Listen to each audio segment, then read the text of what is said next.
ગુરુજી અમારો અંતરનાથ, અમને આપો આશીર્વાદ. ગુરુજી અમારો અંતરનાથ. અમને આપો આશીર્વાદ. બોલો જીવનદાતાના દેવ કી જય. इच्छामि कमासमनो बंदी उजावणी जाए निसी आए वचन बंदामी. इच्छामि कमासमनो बंदी उजावणी जाए निसी आए वचन बंदामी. ईश्वर पुराय सुतरामा सुतना यात्रा निर्गोचोनी स्वामी साकारेजी इच्छामि कमासमनो बंदी उजावणी जाए निसी आए वचन बंदामी. चाकरो भगवान अपनी करायो खावे राजा જગવિદ્યાપદે પર્વતે ભક્તે પાણીને અંશે હાલાવે સલ્લાવે ઉચાસણે સમાસણે અંતર્વસે ઉદિવસે જગવિદ્ય બદ્ધ વિષય પ્રિય સુકુમા બારંવાર તુવે જન અહમ चाबी कमासमनो बंदी उजावणी जाए निसी आए वचन बंदामी. चाबी कमासमनो बंदी उजावणी जाए निसी आए वचन बंदामी. चाकारा नदी समन वाला नदी सम इच्छामि कमासमनो बंदी उजावणी जाए निसी आए वचन बंदामी. चाकारा नदी समन वाला नदी इच्छामि कमासमनो बंदी उजावणी जाए निसी आए वचन बंदामी. इसका मान साइकिल वाला पता.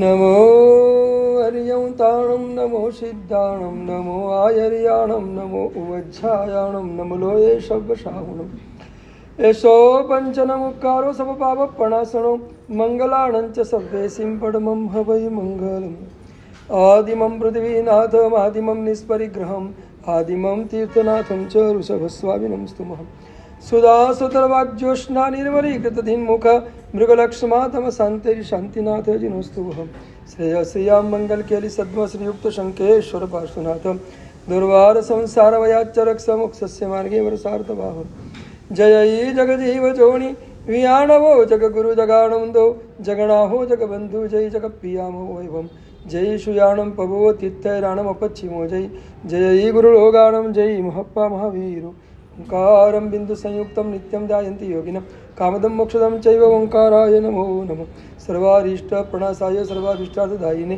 सर्वलब्धिनिधानाय गौतम स्वामिने नमः ज्ञानध्यान क्रियाधिकार्य कुशल प्रद्युम्न चेता गुरुम अंतर्लोचनमेकमस्य सुतरां प्रोद्भासितं यस्वै ओंकारेण सुसेवितो वितुतितं ओंकार सेवापर सोऽयं सौम्य मना सदा विजयते श्री सिद्धिसूरीश्वर सोऽयं सौम्य मना सदा विजयते श्री भद्रसूरीश्वर सोऽयं सौम्य मना सदा विजयते श्री ओंकारसूरीश्वर सोऽयं सौम्य मना सदा विजयते श्री अरविन्दसूरीश्वर सोऽयं सौम्य मना सदा विजयते श्री अश्वविजयसूरीश्वर अज्ञानतिमिरान्धनं ज्ञानं जनशलाकया नेत्रमुन्मिलितं येन तस्मै श्रीगुरवे नमः.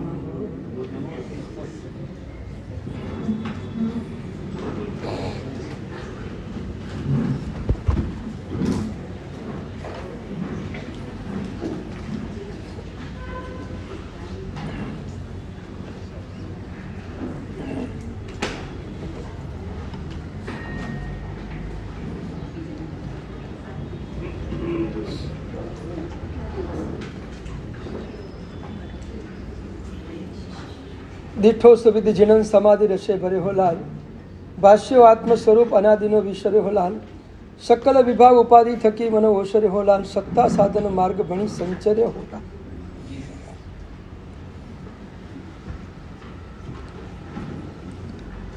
અધ્યાત્મના રસને આકંઠ પીનારા અને અધ્યાત્મ રસના ઉદ્ગાતા આપણને અધ્યાત્મનો રસ આકંઠ પીવડાવનારા પૂજ્યપાદ ઉપાધ્યાય દેવચંદ્રજી મહારાજ નવમા સુવિધિનાથ પરમાત્માના સ્તવનની અંદર સમાધિ રસ કેવી રીતે પીવો,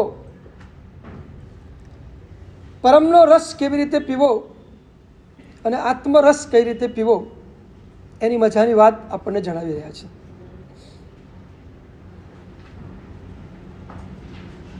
આત્મામાં ડૂબવા માટે અને આત્મરસ પીવા માટે સૌથી પહેલી ચીજ છે હું આત્મા છું એના ઉપરની શ્રદ્ધા જોઈએ. જ્યાં સુધી હું આત્મા જ છું એવો કોન્ફિડન્સ પાક્કો ન આવે ત્યાં સુધી આત્મરસ ક્યારેય પણ મળી ન શકે. હું શ્રીમંત છું એવો કોન્ફિડન્સ ન આવે ત્યાં સુધી શ્રીમંતાઈનો કેફ ચડી ન શકે.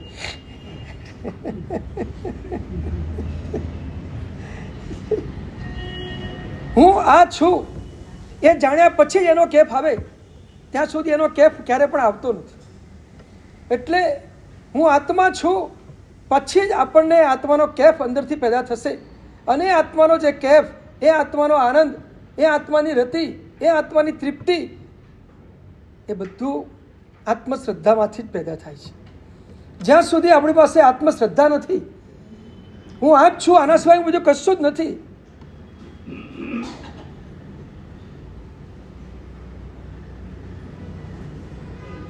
મુશ્કેલી આપણી એ છે કે આત્મ તત્વ ઉપરની જે શ્રદ્ધા જોઈએ એમાં આપણે ઘણા બધા કાચા પડીએ છીએ. આત્માને જ પોતાનો માનવો એ વિષયમાં હજુ આપણે ઘણા બધા કાચા છીએ. અને બીજી બધી ઘણી બધી વસ્તુઓને આપણી પોતાની માનવા સુધી આપણે પહોંચી જઈએ છીએ. અને એટલે જેને પકડવાનો છે એ આત્મા છૂટી જાય છે. એક કાળ હતો આપણો કે જે કાળની અંદર માતાઓ નાની ઉંમરમાં ઘોડિયાની અંદર બાળકને સમજાવતી હતી, તું શુદ્ધોસી બિદ્ધોસી નિરંજનોસી સંસાર માયા પરિવર્જિતોસી. મદાલસા એના દીકરાને સમજાવતી, ઘોડિયામાં એના માટે વાક્ય બધી પેલો સમજે કે ન સમજે, કે હજી હમણાં જ જન્મેલો બાળક આ સંસ્કૃત ભાષા ક્યાં સમજવાનું હતું? તું શુદ્ધોસી બુદ્ધોસી નિરંજનોસી સંસાર માયા પરિવર્જિતોસી, આ ક્યાં સમજવાનો હતો? એ છતાં માં રોજ એને સંભળાવે. એ પારણું ઝુલાવતી વખતે, એને સુવડાવતી વખતે રોજ એના મનની અંદર આ એક સંસ્કાર ફેંકવાનું કામ કરે, એક બીજ નાખવાનું કામ કરે. તું શુદ્ધ છે, બુદ્ધ છે, નિરંજન છે, સંસારની માયાથી તું દૂર છે, તું તારા આત્માને બરાબર ઓળખી.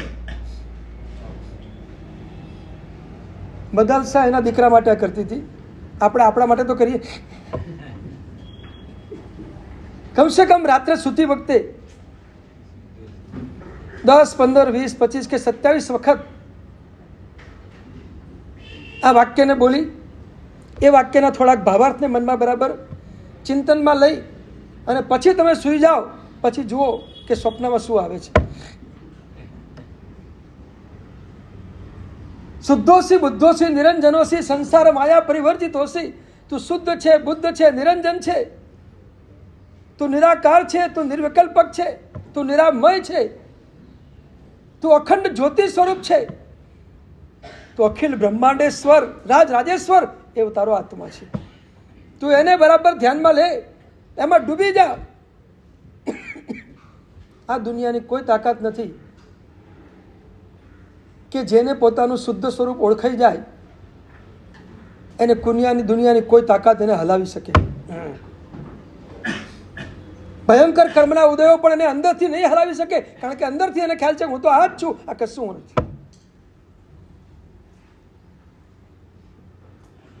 ભયંકર ઉપસર્ગોની અંદર પણ જો મહાત્માઓએ પોતાની સમાધિને જાળવી છે તો આ જ બળ ઉપર જાળવી છે. હું આ જ છું, આ કશું જ નથી.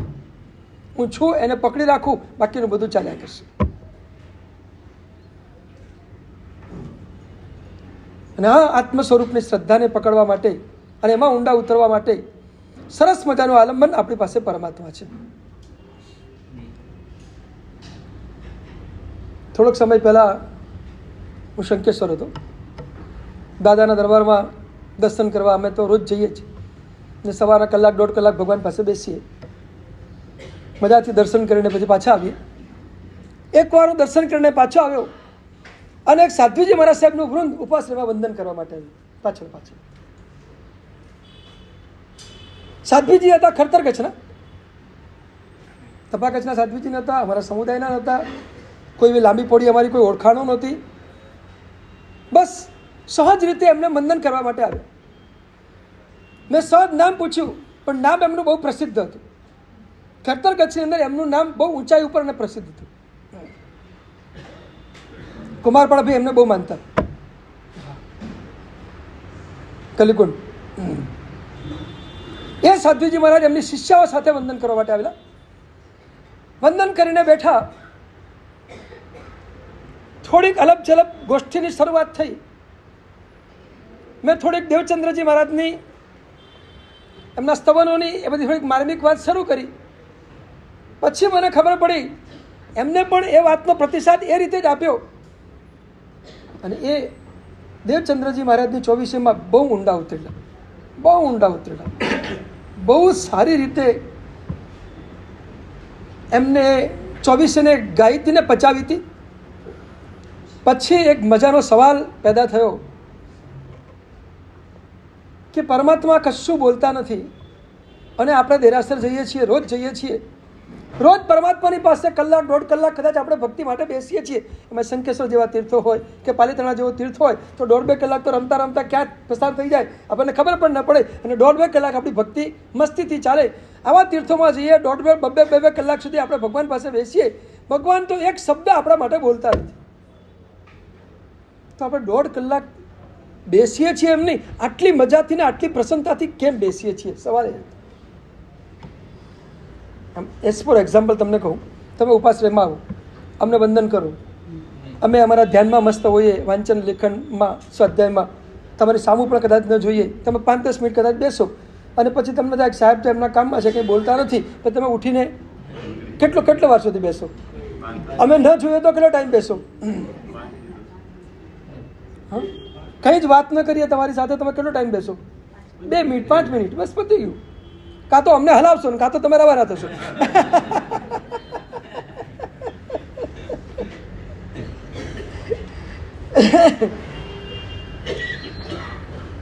ગુરુ ભગવાન પાસે 5 કે 10 મિનિટ ન બોલો તો આપણે કદાચ આપણો વંદનનો કાર્યક્રમ પતાવીને નીકળી જઈએ છીએ, લાંબો ટાઈમ બેસતા નથી. અને ભગવાન એક શબ્દ બોલતા છતાં કલાક 1.5 કલાક આપણે બેસી રહીએ છીએ. આની પાછળનું કારણ શું? અમે કારણની શોધવા નીકળે. મન કેમ થાય છે બેસી રહેવાનું? આપણને કોઈ વાર્તાલાપ નથી, કંઈક કોઈ બોલીએ તો કંઈ પ્રતિસાદ સામેથી એવો કંઈ વ્યક્ત સ્વરૂપે આવતો નથી. અવ્યક્ત સ્વરૂપે કોઈ અનુભવે વસ્તુ જુદી છે, પણ વ્યક્ત સ્વરૂપે તો કંઈ આવતું નથી, પ્રકટ સ્વરૂપે કંઈ આવતું નથી. તો શું સમજવું? આપણે કેમ બેસી રહ્યા છીએ ભગવાનની સામે? અમારા અને સાધ્વીજી વચ્ચેનો સંવાદ ચાલે, એક પ્રશ્ન ચાલે, આનું કારણ શું? બોલો, તમે કંઈ કારણ કહેશો કે મારે જ કહેવાનું છે ને? તો ગુરુ ભગવાન પાસે શ્રદ્ધા ઓછી છે કે? શ્રદ્ધા તો છે જ ગુરુ ભગવાન પાસે. હા, કેટલી શ્રદ્ધા છે, તો રોજ તપસ્વીને જોઉં છું, કેટલી શ્રદ્ધા છે. હા, એમને વાસક્ષેપમાં શ્રદ્ધા, એમને પાણીમાં શ્રદ્ધા, એમને પચખાણમાં શ્રદ્ધા, એમને તપમાં શ્રદ્ધા, એમને અમારા ઉપર શ્રદ્ધા કે ગુરુ ભગવાન કે એટલે થઈ જ જાય. આ કેટલી બધી શ્રદ્ધા છે અમારા પર. ઓછી શ્રદ્ધા છે કે? 43 દિવસ સુધી બધું અમને સોંપી દીધું, આ ઓછી શ્રદ્ધા કહેવાય? હા, સીધી તપડા તપસ્વીઓની કેટલી મોટી શ્રદ્ધા છે. ખૂબ અનુમોદના છે લોકો. કારણ કે શ્રદ્ધા છે તો જ આ ચઢાણ છે, ને તો શ્રદ્ધા વિના આ ચઢાણ ક્યારે પણ થઈ ન શકે. એમ તો છે ને, સીધી તપનું ચઢાણ આકરું છે, કંઈ સહેલું તો નથી. પણ પ્રભુ અને ગુરુ કૃપા હોય તો બધું સહેલું છે. આપની સાધના છે એટલે શ્રદ્ધા છે. ઓહો, કશો વાંધો નહીં. તો પ્રભુની પાસે પણ સાધના છે એટલે શ્રદ્ધા છે ને, બીજું શું છે?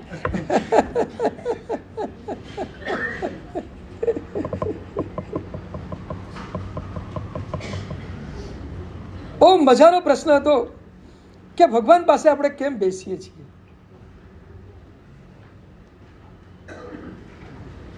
બહુ જ ઊંડા ગયા અને જવાબ એટલો સરસ મળ્યો કે પ્રભુ પાસે એટલે બેસવાનું મન થાય છે, પ્રભુ સ્વસ્થ છે. પ્રભુ સ્વસ્થ છે, સ્વમાં સ્થિર છે. સ્વસ્થ સ્વસ્મિન તિષ્ઠતિ ઇતિ સ્વસ્થ. જે પોતાનામાં સ્થિર છે એ સ્વસ્થ છે. અને એ પોતાનામાં સ્થિર છે એટલે એમની પાસે બેસીએ, એમના વાઇબ્રેશન્સ, એમના આંદોલન આપણને આપણી ભીતરમાં લઈ જાય, અને ભીતરનો આનંદ એ પરમાત્મા પાસેથી આપણને મળે છે. માટે પ્રભુ પાસે બેસવાનો આનંદ છે. સ્વસ્થ, બહુ સરસ મજાનો આપણે ત્યાં શબ્દ છે, સ્વસ્થ. આમ તો દરેક મહાત્માને પણ તમે પૂછતા હોય, સાહેબ તમે સ્વસ્થ છો? ક્યારેક ગ્રસ્તને પણ પૂછતા હોય, તમે મજામાં છો, સ્વસ્થ છો? હું તમને પૂછું, તમે સ્વસ્થ છો?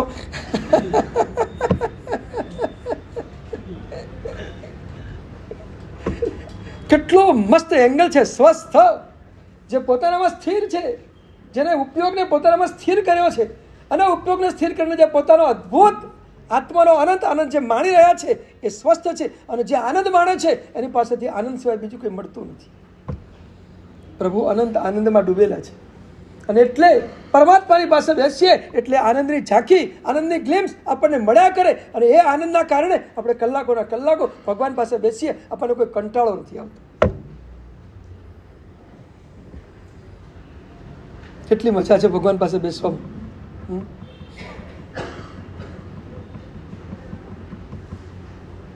ખરેખર તમને કહું છું, પરમાત્માની પાસે જ્યારે જ્યારે દર્શન કરવા માટે જાઓ ને ત્યારે બહુ શાંતિથી બેસજો. અડધો કલાક, પોણો કલાક, કલાક, જેવી તમારી સ્થિરતા, જેવો તમારી પાસે સમય, પણ થોડોક સમય પરમાત્માને આપો. અને સાથે સાથે એટલું કહી દઉં, પરમાત્માને માણવા હો તો પરમાત્માને હૃદય આપો. હૃદય આપો, હૃદય. તમે પ્રભુને હૃદય આપશો તો પ્રભુના અસ્તિત્વને માણી શકશો. પ્રભુને હૃદય નહીં આપો તો પ્રભુના અસ્તિત્વને માણી નહીં શકો. એટલે તમે હૃદય આપો, અર્થાત તમે હૃદય એ વખતે માત્ર પરમાત્મામાં ડૂબાડી દો. પન્નાસ ભદ્રણ કર્યું છે મારા સામે. બે મજાના વાક્યો છે, બે મજાના વાક્યો છે.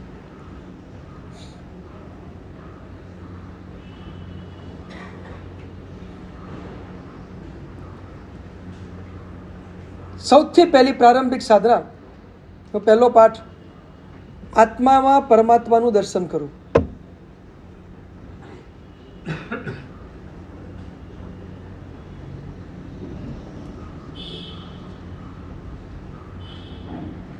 સૌથી પહેલો પાઠ, પરમાત્મામાં આત્માનું દર્શન કરો, અને બીજા નંબરનો પાઠ, આત્મામાં પરમાત્માનું દર્શન કરો. પહેલા પરમાત્મામાં આત્માનું દર્શન કરો, જે થીમ આપણે હમણાં ચલાવી રહ્યા છીએ.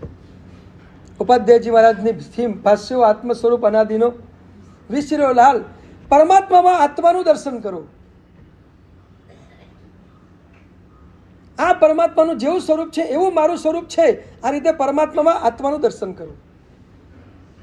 અને પછી આગળની લાઈન, આત્મામાં જ પરમાત્માનું દર્શન કરો. હું પોતે જ પરમાત્મા છું, એ સ્વરૂપે આત્માને પરમાત્મા સ્વરૂપે છું. આ બે સાધનામાં જો આપણે આવી જઈએ, કોને લાગે છે મોક્ષ બહુ નજીક છે. હાથમાં જ છે, હાથમાં જ, ક્યાંય દૂર નથી, હથેળીમાં છે. તમે આત્મામાં પરમાત્માનું દર્શન કરો, હથેળીમાં મોક્ષ, ક્યાંય દૂર નહીં. અને એમાં પણ તમામ જગતના બધા આત્મામાં પરમાત્માનું દર્શન કરો, કામ પતી ગયું તમારું. બધા જ નમો સિદ્ધાણમ પદના ભવિષ્યના ભોગતા છે. એ સ્વરૂપે બધા જ આત્મામાં પરમાત્માનું દર્શન કરો. બસ કોઈ પણ આત્મામાં ક્યારે પણ તમને કોઈ સંઘર્ષનું નામ નહીં જોવા મળે.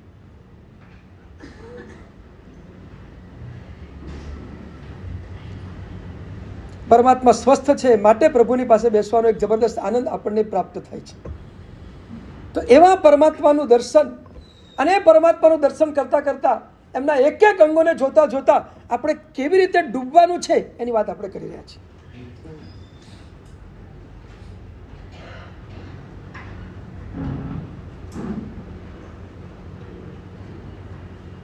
અરૂપી આત્માનું સ્વરૂપ, અરૂપી આત્માનું સ્વરૂપ રૂપીના આલંબનથી પકડાય. અરૂપી આત્માનું સ્વરૂપ રૂપીના આલંબનથી પકડાય. પરમાત્મા અરૂપી છે, આપણો આત્મા પણ અરૂપી છે. આપણો આત્મા અરૂપી છે, પણ એ આપણા આત્માનું દર્શન કરવા માટે, એ આપણા આત્માના સ્વરૂપને પકડવા માટે પરમાત્મા અત્યારે રૂપી સ્વરૂપે આપણી સામે જે મોજૂદ છે, પ્રતિમા સ્વરૂપે જે ભગવાન આપણી સામે દેખાય છે આપણને, એ ભગવાનનું દર્શન કરો. એમાં તમે આત્માનું દર્શન કરો, રૂપીના આલંબનથી અરૂપીનું દર્શન થાય. શું મજાની આ ટેકનિક છે.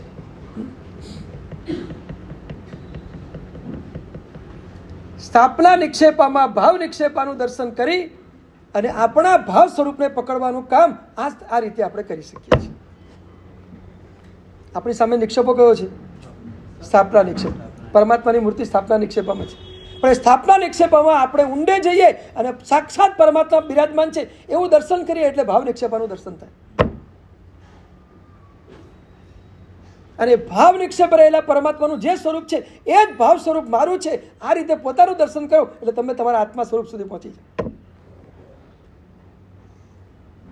આમ જોવા જઈએ તો બહુ સહેલું છે. It is so easy. હા હા હે ના, પણ તમે પ્રયત્ન કરશો તો એકદમ સહેલું. તમને ખરેખર કહું છું, આના જેવી કોઈ થીમ સહેલી નથી. માત્ર તમારા મનને, તમારા હૃદયને તેમાં સ્થિર કરવાનું છે. સ્થિર કરો અને ચિંતન કરતા જાઓ. ચિંતન કરતા કરતા કરતા કરતા આ ધારા અંદરથી પકડાઈ જશે અને પછી તો એ ધારાનો આનંદ એટલો બધો આવશે. અને એ ધારા જ્યારે આત્મસાત થઈ જશે ને, પછી તમે દર્શન કરવા જ્યારે પણ જશો ને, ત્યારે એ જ ભાવ અંદરથી પ્રગટ્યા કરશે. પ્રભુને જોતાની સાથે જ અંદરથી એ ધારા મુજબનો ભાવ ચાલુ થઈ જશે. અંદરથી એક ભાવનું વેણ ચાલશે, ભાવનું આખું ઝરણું ચાલુ થઈ જશે. તમે આ સ્વરૂપની પ્રેક્ટિસ કરશો તો. બધી વસ્તુઓની પ્રેક્ટિસ તો કરવી જ પડશે.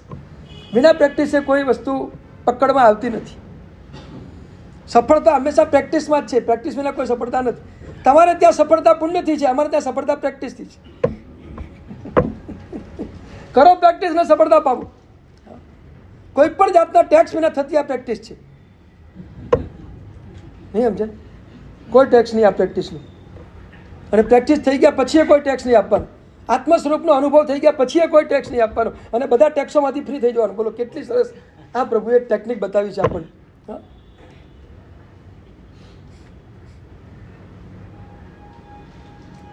પરમાત્માનું આલંબન.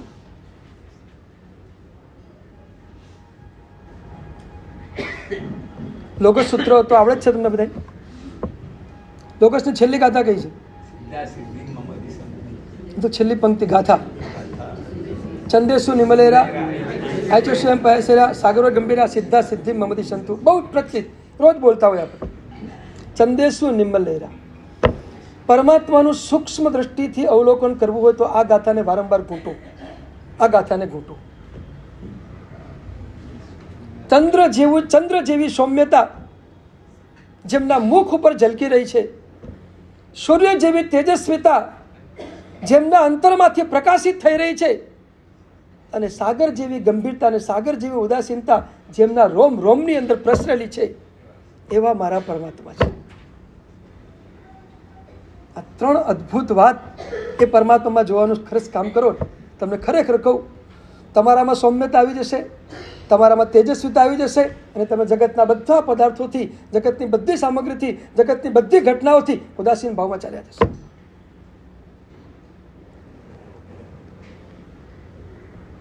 ત્રણ ચીજ રોજ રોજ ઘૂંટું, રોજ ઘૂંટું.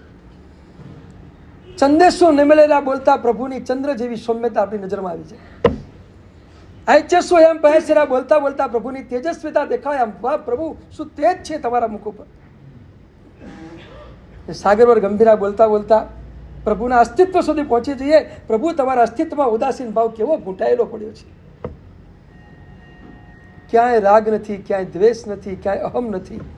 આ બધાથી પ્રભુ પર એવું તમારું અસ્તિત્વ કેટલું આનંદથી તરબતર તમારું અસ્તિત્વ છે.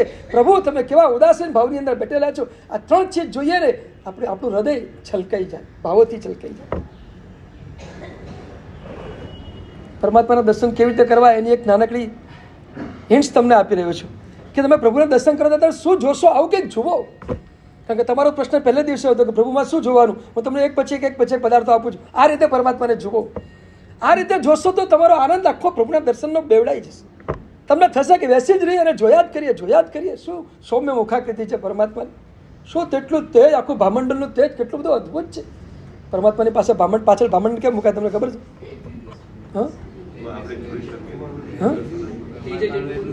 હા, પરમાત્માનું તેજ એવું છે કે ભામંડળ પાછળ મૂકવાના કારણે ભામંડળમાં તેજ થોડું સંક્રાંત થઈ જાય એટલે પરમાત્માનું મોઢું જોઈ શકાય. બાકી પરમાત્માનું મોઢું જ ન જોઈ શકાય. એટલું તેજ છે પરમાત્મા. જગારા મારતું તેજ છે. કોટી દેવ મિલકર ન કર શકે એક અંગૂઠો રૂપ પ્રતિચંદ, એસો અદ્ભુત રૂપ તિહારો વરસત માનું અમૃત કો બુદ્ધ. કેટલું અદ્ભુત આ પરમાત્માનું સ્વરૂપ છે. આપણે આમ નરી આંખે જોઈ ન શકીએ. જો ભામંડળ ન હોય ને તો 2 મિનિટ પરમાત્માનું સ્વરૂપ જોઈ ન શકાય. એટલું તેજ અને જગારા મારતું પરમાત્માનું અદ્ભુત એ સમસ્યામાં અદ્ભુત સ્વરૂપ. ચંદ્ર જેવી સૌમ્યતા, સૂર્ય જેવી તેજસ્વીતા અને સાગર જેવી ગંભીરતા અર્થાત ઉદાસીનતા. સૌમ્યતામાં દર્શન છે, તેજસ્વીતામાં જ્ઞાન છે અને ઉદાસીનતામાં ચારિત્ર છે. સૌમ્યતામાં સમ્યક દર્શન છે, તેજસ્વીતામાં સમ્યક જ્ઞાન પડેલું છે અને ઉદાસીનતામાં સમ્યક ચારિત્ર પડેલું છે. અને આ દર્શન જ્ઞાન ચારિત્રની ત્રિપુટી જે પરમાત્માના અસ્તિત્વમાંથી બહાર પ્રગટ થઈ રહી છે અને આપણને જણાઈ રહી છે. બસ એ જ દર્શન જ્ઞાન ચારિત્ર આપણી ભીતરમાં છે, એને આપણે આટલી હદ સુધી પ્રગટ કરવા છે. આ દર્શન પરમાત્મા.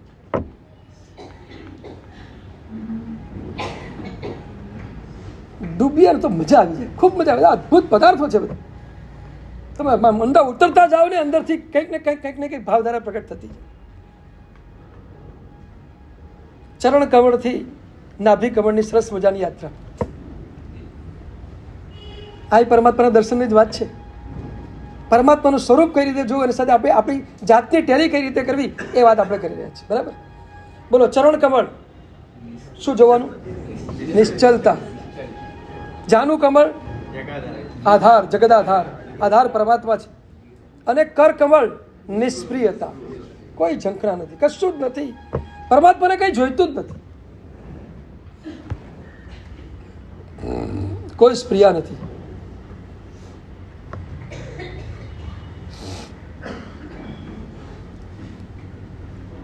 એકવાર હું સુરતથી અમદાવાદના વિહારમાં જતો હતો.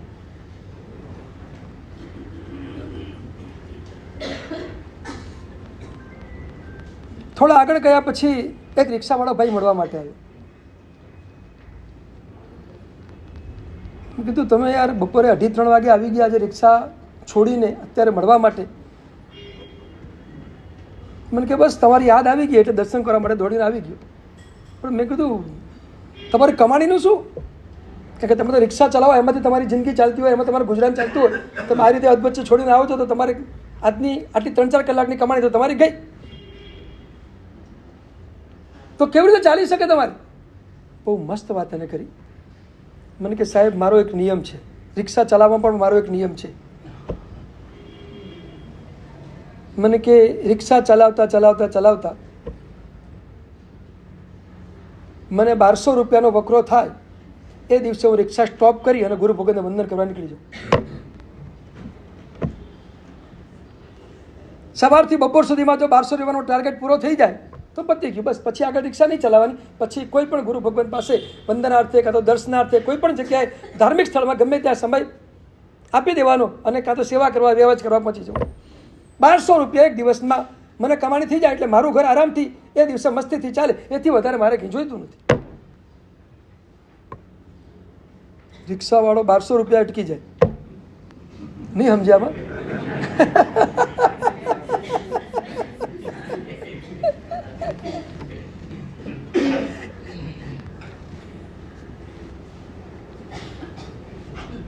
આવી રીતે 3-4 વખત આવી ગયો રસ્તામાં. મેં કીધું, મને કે સાહેબ બસ આજના 1200 પતી ગયા. પછી નીકળી ગયો તમારી પાસે. એક રિક્ષાવાળો પણ જો આટલું સ્પ્રિયા ઓછી કરી શકતો હોય, તમે કેટલી સ્પ્રિયા ઓછી કરી શકો આ પરમાત્માના દર્શન કરતા કરતા?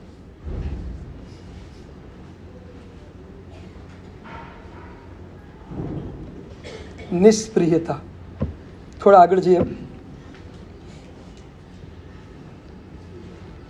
પરમાત્માના ત્યાર પછીનો જે પૂજાનું સ્થળ છે સ્કંદ કમળ, ખભા. અને સ્કંદ ઉપર જ્યારે આપણે પરમાત્માની પૂજા કરતા હોઈએ ત્યારે એક ચિંતન કરો, પ્રભુ નિર્ભાર છે. આ ખભો છે ને, ભાર ઉચકવા માટે છે.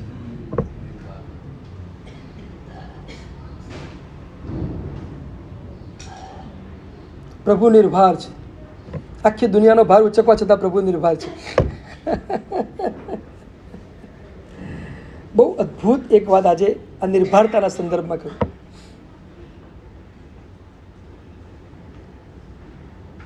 સૌરાષ્ટ્રના એક નાનકડા ગામડા પાસેથી એક મહારાજ સાહેબની ડોળી પસાર થઈ. ડોળીમાં મહારાજ સાહેબ બેઠેલા હતા અને પસાર થઈ. ગામના ઝાપા પાસેથી ડોળી આગળ નીકળી અને એ ગામના પાદર ઉપર 2 છોકરા ઊભા હતા. એક 6 વર્ષનો અને એક 8 વર્ષનો. 2 છોકરા ઊભા હતા. 6 વર્ષના છોકરાએ પોતાના 8 વર્ષના ભાઈને એક પ્રશ્ન કર્યો કે આ 2 જણા અંદર બેઠેલા માણસને ઉચકીને લઈ જાય છે તો એના ખભા ઉપર ભાર કેટલો બધો લાગતો હશે? આટલો બધો ભાર ઉચકીને જાય છે, થાકી નહીં જતા હોય? કેટલું બધું ચાલે છે, આટલો બધો ભાર ઉચકે છે. અને એના 8 વર્ષના ભાઈએ બહુ સરસ વાત કરી કે તને છે ને ભાઈ, ખબર નથી આ લોકોને કોઈ ભાર ન લાગે. પણ કેમ ન લાગે? તો કે અંદર જે બેઠા છે ને એ મારા સાહેબ છે ને મારા સાહેબના હૃદયમાં ભગવાન છે, અને જેના હૃદયમાં ભગવાન હોય એનો કોઈ ભાર ન હોય.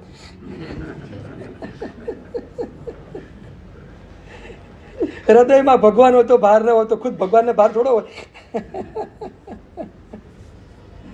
પણ એક અલગ એંગલથી આજે આપણે ભાર શબ્દને જોવો છે. તમારા સૌના સંદર્ભમાં આજે ભાર શબ્દ જોવો છે. બધું જ કામ કરવા છતાં આપણે ભાર વગરના ક્યારે હોઈએ? બસ આ સવાલ છે. બધું જ કામ કરવા છતાં સવારથી સાંજ સુધી બધું જ તમે સંસારનું કામ કરતા હો, અમે કદાચ સવારથી સાંજ સુધી શાસનના બધા કાર્યોમાં રચ્યા પચ્યા હોઈએ, બધું જ હોય છતાં એક પ્રશ્ન આજે મજાનો કરવો છે, છતાં બધું કરવા છતાં આપણે ભાર વગરના ક્યારે હોઈએ? મોબાઈલ જ્યારે હાથમાં આવી જાય ત્યારે પરોપકારનો ભાવ હોય ત્યારે તમારે જેટલું બોલવું એટલું બોલો, ઊંડાણથી તો મારે જ સમજાવવાનું છે.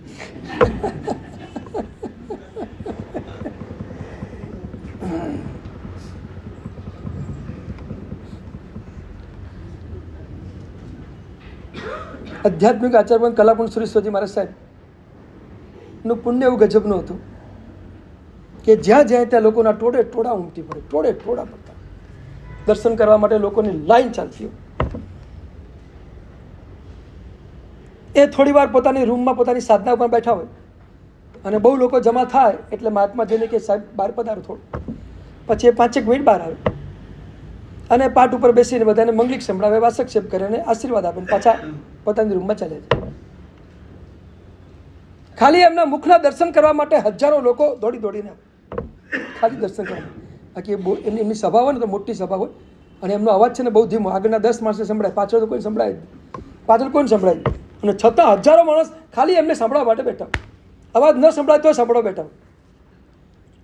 એટલું ગજબનું પુણ્ય. આદે નામકર્મ અદ્ભુત.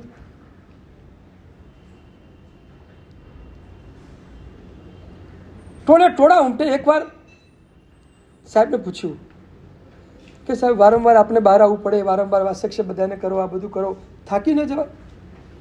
આખો દિવસ આટલી બધી પબ્લિકની ભીડ આવે, થાકી જવાય. પછી શરીરનું તો કામ કરે, થાકી જવાય. અને મસ્ત જવાબ આચાર્ય સાહેબનો હતો, આમાં થાક લાગે નહીં, થાક લાગે નહીં. પૂછ્યું ગુરુ થાક કેમ ન લાગે? થાક કેમ ન લાગે? હવે આ નિર્ભારતાની વાત આવે છે. આ નિર્ભારતાની વાત આવે છે. આનો કોઈ ભાર નથી, આ કાર્યનો કોઈ ભાર નથી, આ કાર્યનો કોઈ થાક નથી. કેમ નથી? એમાં આપણું કોઈ કર્તૃત્વ નથી, માટે થાક નથી. કર્તૃત્વ સાથેનું નાનું પણ કાર્ય આપણને ભાર સ્વરૂપે લાગે અને કર્તૃત્વ વિનાનું મસ્ત મોટું કાર્ય આપણને ભાર રૂપે ન લાગે. ક્યાંય ભાર ન લાગે. તમે માનો કે હું કરું છું તો નાનકડા કામમાં પણ ભાર છે. તમે માનો કે હું કાંઈ નથી કરતો તો કોઈ કામમાં ક્યાંય માથા ઉપર ભાર નથી. નિર્ભારતા. કાર્ય છે પણ કર્તૃત્વ નથી. કાર્ય હોય ને કર્તૃત્વ ન હોય તો એનો કોઈ ભાર દુનિયામાં ક્યારે પણ કોઈ સાધકને લાગે નહીં. એ નિર્ભાર હોય, નિર્ભાર.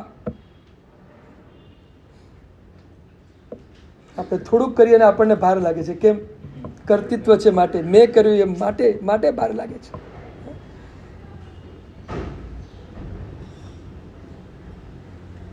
એક ઘરનો ભાર ઉપાડવામાં પણ ભાર લાગે છે, તો આખા સંઘનો ભાર ઉપાડવામાં તો કેટલો ભાર લાગે. કેમ? આપણું કર્તૃત્વ છે માટે. હું કરું છું એ ભાવ અંદર પડ્યો છે માટે આપણને ભાર લાગે છે. હું કરું છું એ ભાવ કાઢી નાખો તો કોઈ થાક, કોઈ ભાર, કશું જ નહીં. બધો ભાર હંમેશા કર્તૃત્વના વિકલ્પનો છે.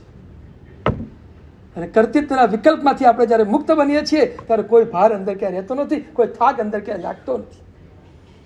અને એટલા માટે સદગુરુ માટે એક સરસ વાત ઉપાધ્યાયજી મહારાજે પોતાની ઢાળમાં લખી છે. સારણાદિક ગચ્છમાહી કરતા પણ રમતા નિજ ઘરમાં હો. એ આખા ગચ્છનો કાર્યભાર સંભાળે, આખા ગચ્છનું સુકાન સંભાળે, દરેક સાધુઓની ખબર રાખે, જે સાધુને જે જરૂર છે એ માટે પણ બધી જવાબદારી ઉઠાવે, એને ભણાવે, બધું કરે, પાઠ આપે, વાચના આપે, બધું આપે. છતાં સારણાદિક ગચ્છમાહી કરતા રમતા નિજ ઘરમાં હો. એ પોતાના ઘરમાં રમતા હોય. અર્થાત એક જે કંઈ કરતા હોય એમાં એને કર્તૃત્વ ક્યાંય ન હોય, કર્તૃત્વ ક્યાંય, હું કરું છું એ ભાવ ક્યાંય ના. અને એટલે જ ગુરુ મસ્ત છે, ગુરુ નિર્ભાર છે, ગુરુને કોઈ ભાર નથી. અમને કોઈ ભાર નથી. મસ્ત છીએ. 1 કલાક અહીંથી બોલીને જઈએ તોય કોઈ થાક નહીં, પણ તમે પછી પાછા અડધો કલાક આવીને બેસો તો ચર્ચા કરીએ તમારી સાથે બધી જ, કોઈ થાક ન હોય. હું બોલું છું એ ભાવ હોય તો થાક હોય. આપણે ક્યાં બોલીએ છીએ? પ્રભુ બોલાવે છે, ચાલે છે ઘર.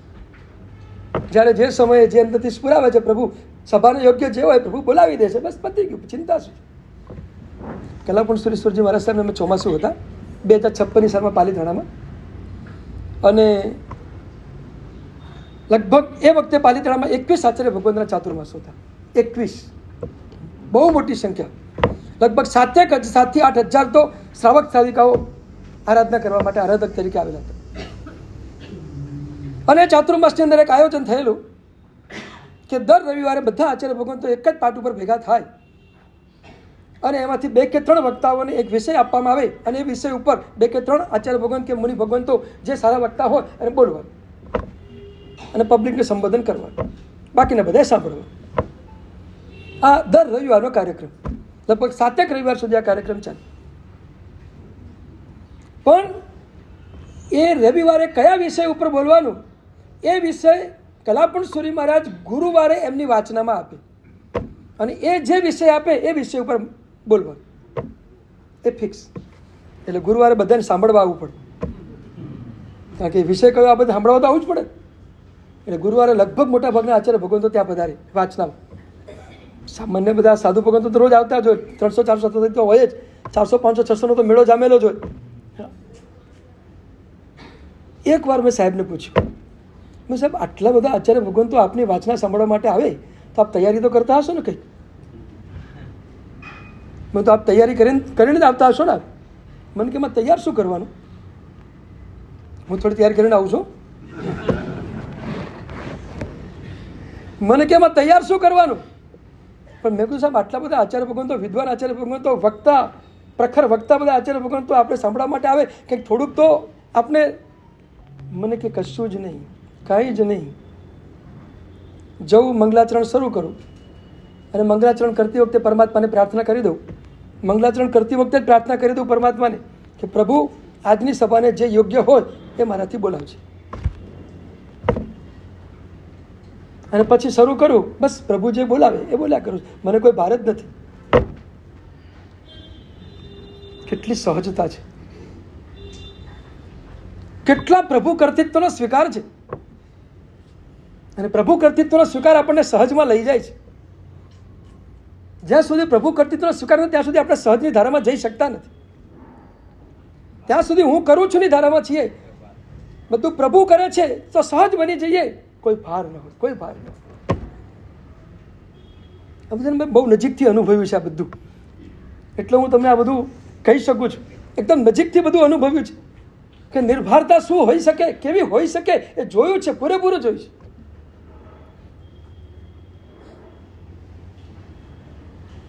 નિર્ભાર. તમારી થોડી વાત કરી લઉં. તમે નિર્ભાર બનવાનો પ્રયત્ન કઈ કઈ રીતે કરી શકો એની થોડી નાનકડી વાત કરી દઉં, પછી આપણે આગળ જઈએ. કોઈના પણ ઉપકાર કર્યો હોય તો ભાર રાખશો નહીં.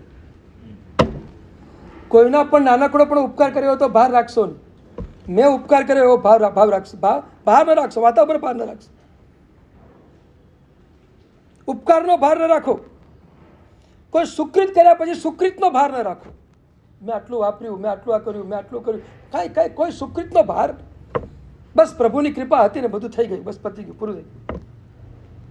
સુકૃતનો પણ લેશ માત્ર ભાર ન રાખતા. દાન કરો ત્યારે દાનનો ભાર ન રાખતા.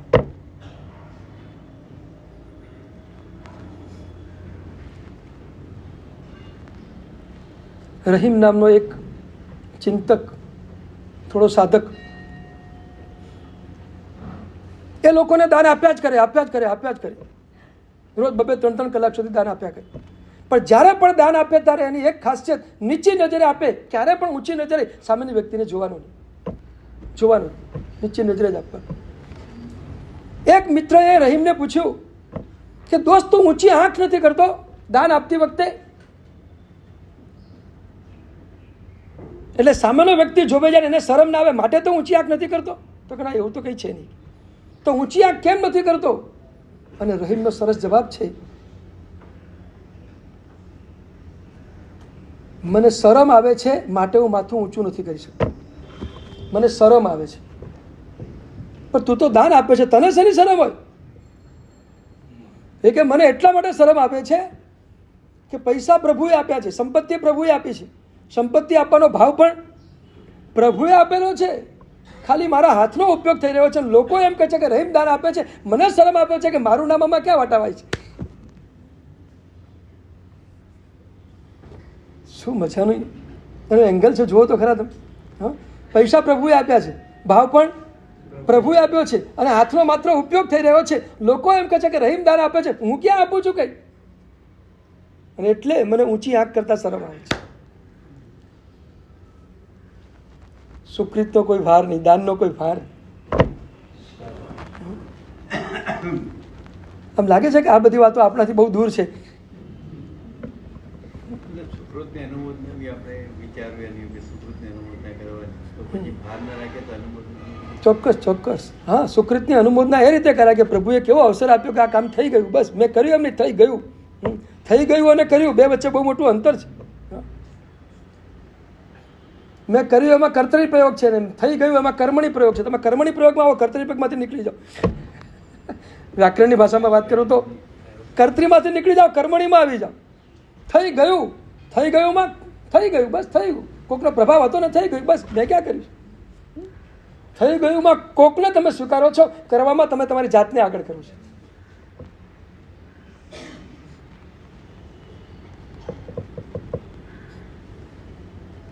જ્ઞાનસરમાં ઉપાધ્યાય મારી સાહેબે બહુ સરસ વાત લખી છે અનાત્મ પ્રશંસા અષ્ટકમાં. ઉચ્ચત્વ દૃષ્ટિ દોષત્થ સ્વત્કર્ષ જળ શાંતિકમ પૂર્વ પુરુષ સિંહેભ્યો ભ્રીષમ નિચત્વ ભાવનમ.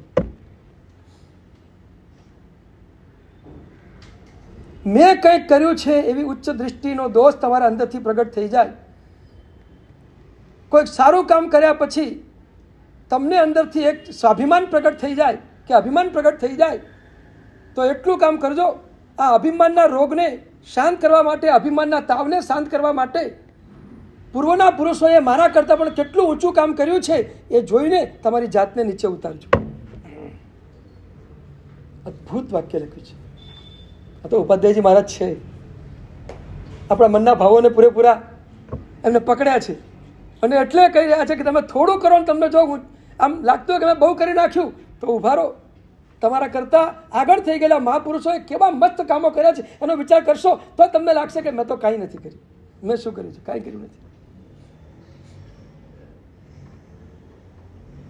જગડુસાનું દાન યાદ કરો તો લાગે કે આપણે કંઈ કર્યું છે દાન. વસ્તુપાલ તેજપાલના સુકૃતોને યાદ કર્યું તો લાગે કે આપણે કંઈ સુકૃતો કર્યા છે. પેથળસાના સુકૃતોને યાદ કર્યું તો લાગે કે આપણે કંઈ સુકૃતો કર્યા છે. વર્તમાન કાળમાં કુમારપાળભીની સેવા જોઈએ તો લાગે કે આપણે શું સેવા કરીએ છીએ. પ્રકાશભાઈ ઘણી કરે છે, હવે આ વચ્ચે છે. આખા ઘાટકોપરમાં કોઈને કંઈ પણ હોય તો સાધુ સાધુ ભગવાનની અદ્ભુત સેવા, વ્યસ્ત જ હોય આખો દિવસ એમાં લગભગ. એમ લાગે કે બસ પ્રભુ બધું કરાવી રહ્યા છે, આપણે કશું કરતા નથી. આપણે આપણી જાતને બચવાથી બહાર કાઢીને નિર્ભર બની છીએ. નિર્ભર બનવાની વાત છે આપણી તો.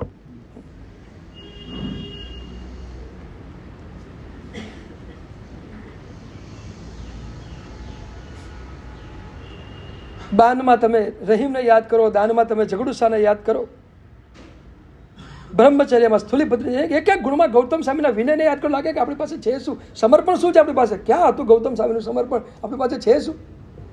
હું તો દરેક જગ્યાએ બુદ્ધિનો ઉપયોગ કરું છું. ગૌતમ સ્વામી તો બુદ્ધિને સુવાડી દીધી, બુદ્ધિને રાખી જ નથી ક્યાંય. આવું જ સમર્પણ ગૌતમ સ્વામી પાસે મારી પાસે છે ક્યાં? કંઈક છે કંઈ? હું આટલો બધો ઊંચો થઈને ફરું છું, કોલર કેમ ઊંચો રાખું છું? તરત આપણને મનમાં થશે શાંત થઈ જાય.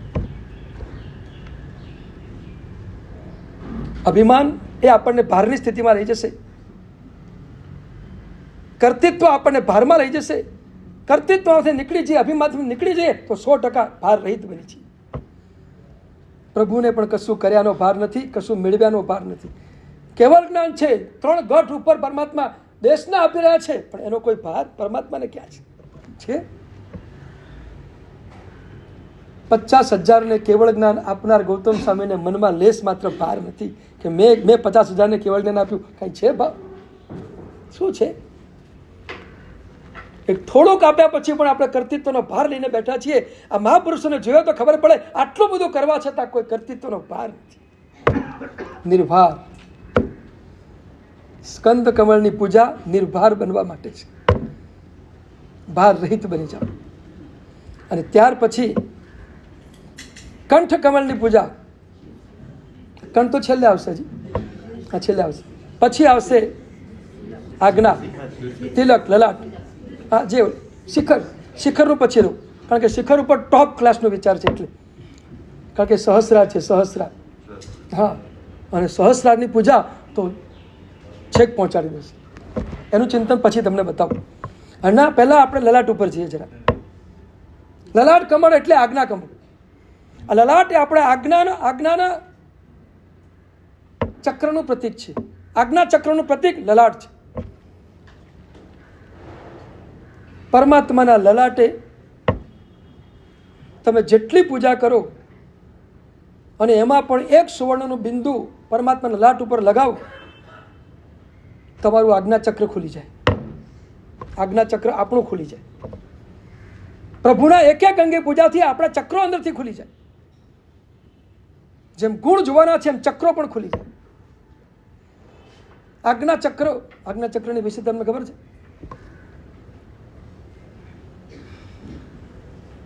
તમે આજ્ઞા કરો ને પેલો ધડાક દે સ્વીકાર, ગમે તો મોટો માણસ ધડ દે સ્વીકારી લે, એનું નામ છે તમારું આજ્ઞા ચક્ર ખુલી ગયું છે.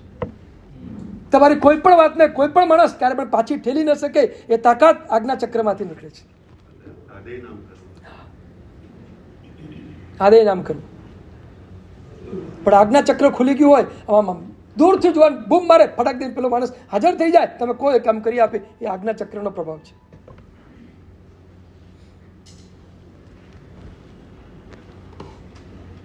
બાઈજીત નામનો એક બહુ જ માંત્રિક અને તાંત્રિક, બહુ મંત્ર સિદ્ધિની ઊંચાઈ ઉપર પહોંચેલો માણસ, ડગલે ને પગલે પોતાના મંત્રના પ્રયોગો બતાવીને લોકોને આશ્ચર્ય પમાડી દે અને રસ્તા વચ્ચેથી જતો હતો. અને જંગલમાં એક બાઈ ઝાડ નીચે બેઠી બેઠી સાધના કરી રહી હતી.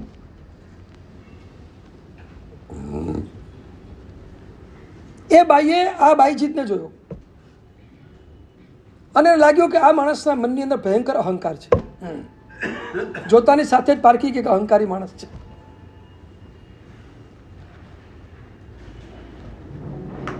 અને એ બાઈએ થડાક દઈને એને પડકાર્યો, અહીંયા તારું કામ છે. ન ઓળખાણ ન પીછાણ કાંઈ જ નહીં, અહીંયા તારું કામ છે. પેલા થયું કે મારા જેવો મોટો માણસ અને આ બાઈ મને બોલાવે, એક નાનકડી બાઈ, અને મને કે અહીંયા આવ. પણ ખબર નહીં, એના શબ્દોમાં એક તાકાત હતી. તાકાત એ ના ન કહી શક્યો અને સીધો ગયો ત્યાં. બોલો બેન, શું કામ છે? તું કઈ બાજુ જાય છે? આ તરફ જઉં છું, આ ગામ તરફ જઉં છું. સારું, મારે ગામનું કામ છે. આ એક આટલી નાનકડી પોટલી છે ને, એ ગામમાં આ માણસને તારે પહોંચાડવાની છે. આટલી પોટલી ઉચકીને તારે લઈ જવાની અને એ ગામના આ માણસને તારે પહોંચાડી દેવાનું. તું જ્યાં જાય છે ત્યાં પહોંચાડવાની છે. ના ન પાડી શકે કે પોટલી હું ઉચકીને લઈ જાઉં?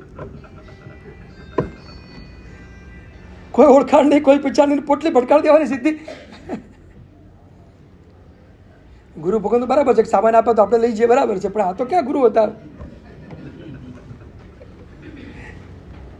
પોટલી ઉચકીને લઈ જવાની, લઈ જા, સામેલા ગામ પહોંચાડી દેજે. અને પછી એ ભાઈ પણ થોડાક મૂડમાં આવી ગયા. સારું, પહોંચાડવી જ છે ને, તો ઊભા રહો.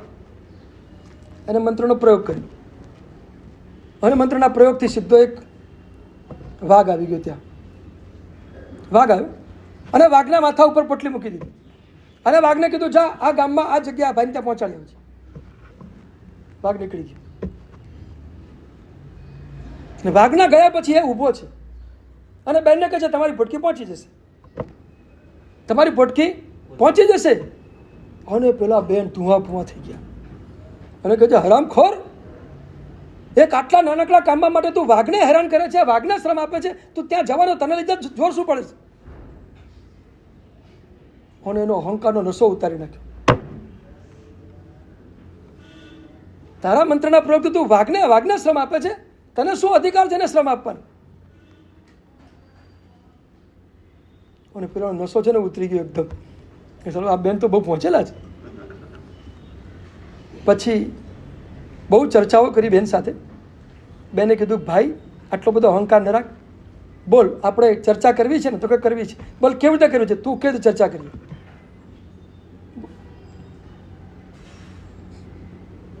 પછી બેને એને પ્રયોગો બતાવ્યા, પોતાની પાસે પણ કેટલા સિદ્ધ પ્રયોગો બતાવ્યા.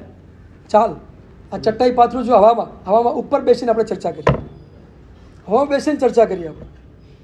પેલો કે પડી જવાય તો તું બેસતો ખરો, હું છું ને. પછી એને ખબર પડી કાં તો મારા કરતા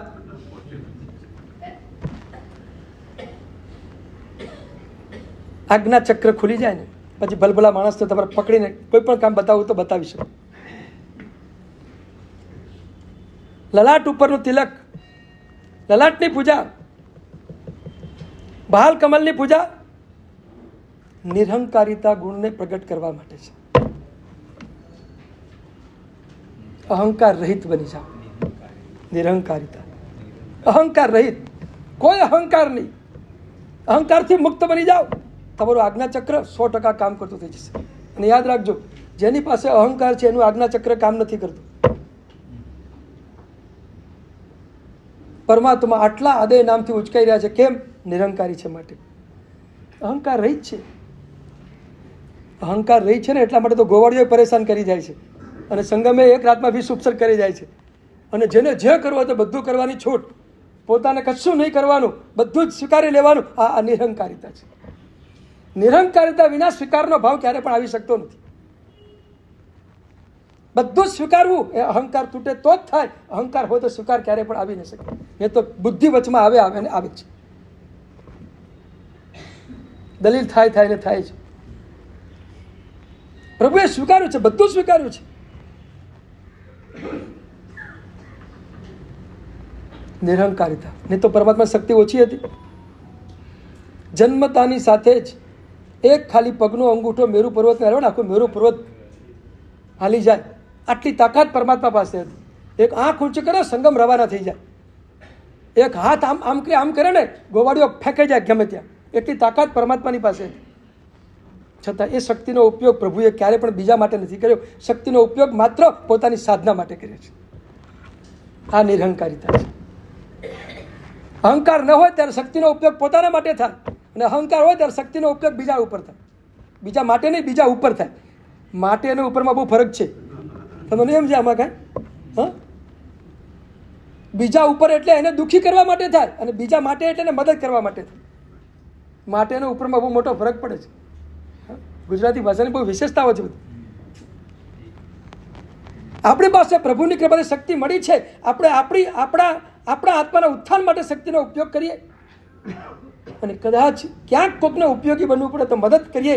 કોકના માટે ઉપયોગી બની શક્તિનો ઉપયોગ કરીએ, પણ કોઈના ઉપર શક્તિનો ઉપયોગ ન કરીએ. નિરહંકારિતા.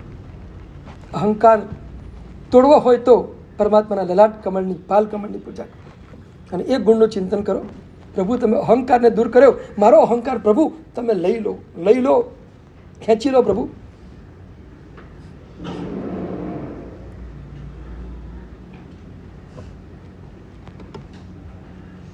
કંઠ કમળની પૂજા, વિશુદ્ધિ ચક્ર, અને એની પૂજા નિશબ્દતાનું ગુણનું દર્શન કરો. નિશબ્દતા. પ્રભુ મૌન છે, પ્રભુ કશું બોલતા નથી. નિશબ્દતા. ઝઘડા બધા બોલવાના જ છે.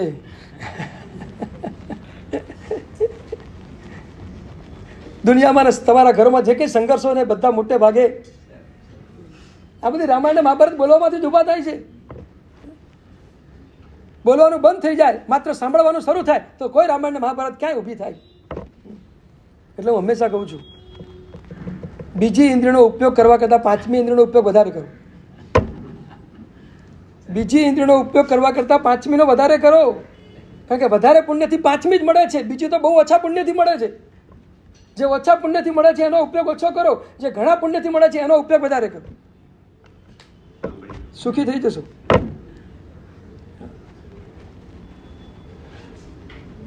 આમ તો સાંભળવા ઉપર હું આખી શિબિર કરું છું એક, પણ અહીં તો સમય નથી એટલે હમણાં નહીં, પછી કોઈક વખત મજાથી લઈશું સાંભળવામાં શું મજા છે. નિશબ્દતા, જેટલું ઓછું બોલશો એટલા વધુ સુખી બની જશો. જેટલું મૌન ધારણ કરશો એટલા ભીતરમાં તમે ડૂબકી મારી શકશો. બોલવાથી જેટલા વિકલ્પો પેદા થાય છે ને એ બધા વિકલ્પો તમને વારંવાર તમારા વિચારમાં નડ્યા કરે છે. બોલો એટલે તીર છૂટી ગયું, અને પછી એના જે રિએક્શનો આવે એ રિએક્શનો તમને કાયમ માટે પરેશાન કરે આવે જ. રિએક્શનો ઓછા નથી આવતા બોલવા પછીના, ભયંકર રિએક્શનો છે. તમે સમજો છો બધું, એટલે મારે બહુ ડિટેલથી સમજાવવાની તમને જરૂર નથી, કારણ કે તમે આના અનુભવી છો મારા કરતાં વધારે.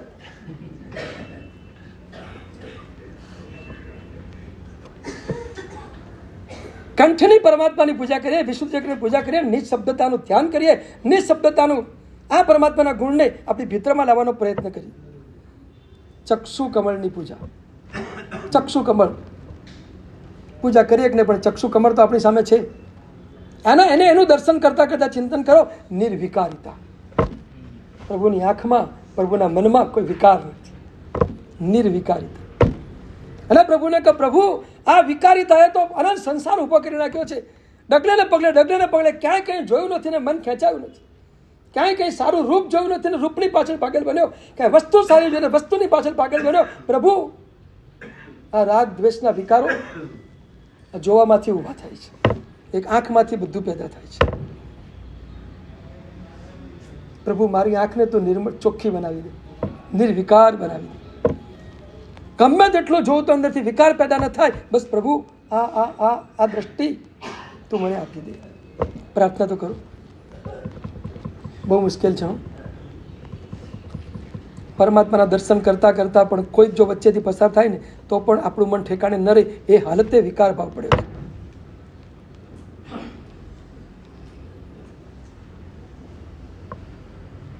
એનાલિસિસ કરજો તમે તમારી જાતનું. એનાલિસિસ કરશો તો જ તમને ખ્યાલ આવશે કે આપણી આંખ ક્યાં કઈ રીતે રમી રહી છે, કઈ રીતે કામ કરી રહી છે. નિર્વિકાર બનવું બહુ અઘરું છે, બહુ અઘરું છે. એક અપેક્ષા લાગે સિદ્ધિ તક કે માસક શમન કરવા સહેલા છે, અંદરથી વિકાર કાઢવો બહુ અઘરો છે.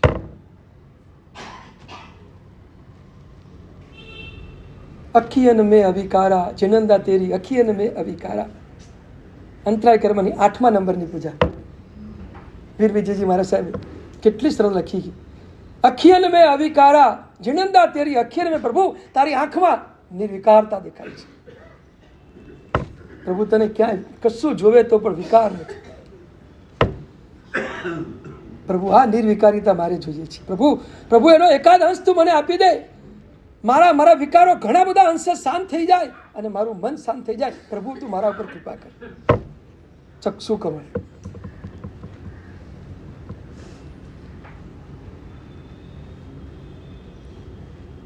હૃદય કમળ, અહીંયા પૂજા કરો.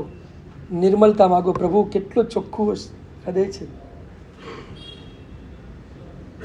આજ્ઞાતું નિર્મલમ ચિત્તમ કર્તવ્યમ સ્ફટિકોપમમ યોગસાર ગ્રંથમાં બહુ મહર્ષિ મજાની વાત કરે છે. પરમાત્માની આજ્ઞા છે તમારા હૃદયને નિર્મલ બનાવી દો, ચોખ્ખું બનાવી દો. ક્રિસ્ટલ ક્લીન હાર્ટ, સ્વચ્છ. નરેન્દ્ર મોદીનું સ્વચ્છતા અભિયાન શેરીઓ માટેનું છે, પ્રભુનું સ્વચ્છતા અભિયાન હૃદય માટેનું છે. તમારા હૃદયને સ્વચ્છ કરો, તમારા ચિત્તને સ્વચ્છ કરો. અંદર રહેલા દોષોના ઝાડાઓને ઉખાડીને ફેંકી દો. અંદર રહેલી જે કંઈ મલિનતાઓ છે મલિનતાને ફેંકી દો અને નિર્મળ બનવાનો પ્રયત્ન કરો. આ પ્રભુની હૃદય કમળની પૂજા આપણને નિર્મલતાનું આહ્વાન કરે છે. તમે નિર્મલતાને પકડો અને એમાં ડૂબવાનો પ્રયત્ન કરો. નિર્મલ હૃદય, પ્રભુનું હૃદય નિર્મળ છે, ચોખ્ખું સ્વચ્છ છે. અને આ જ પરમાત્માની આજ્ઞા છે, હૃદયને સ્વચ્છ કરો. હૃદયની સ્વચ્છતા એ જ મોક્ષની પ્રાપ્તિ છે, એ જ મોક્ષનું પ્રકટીકરણ છે. હૃદયની નિર્મળતા વિના મોક્ષ ક્યારે પણ પ્રગટ થઈ શકતો નથી.